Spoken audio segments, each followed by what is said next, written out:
ashe kuna nan abinku. Mata ku sha abinku.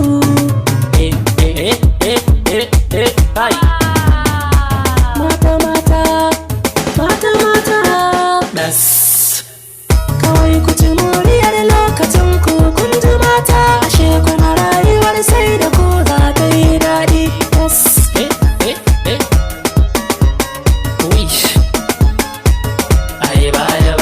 Kudu ya abin da Allah ya baku mata. Idan baku babu mu rayuwar ayi babu daɗi.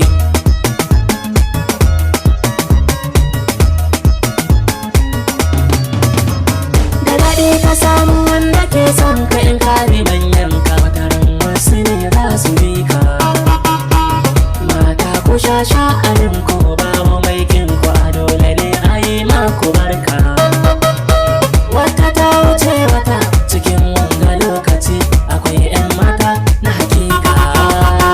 Gyaɗa yarinya an baki naki baya.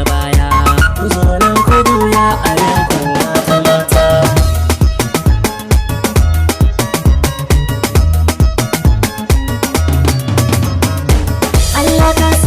Sharin wanda baya son mu, in ya ji mu ya ji tsoron garin mu.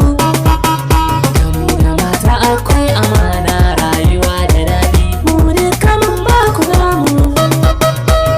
Ilimin tsakar gida, shari gudan mahassada. Yan an kula ana za a bar mu.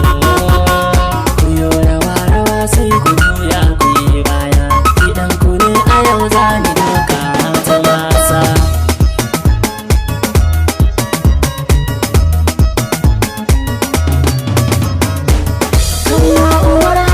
Mata ba kowa gari, ashe rayuwar za ta kare.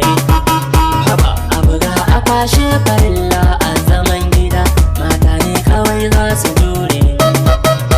Wanda baya kaunar ku mata baya ci gaba, a rayuwar shi ya za ta kare.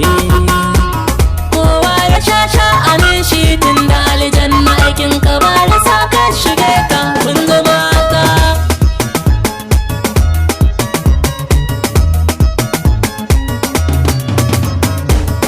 baya aje gaba, ku ci moriyar jiki, ku yi rawar cika buri.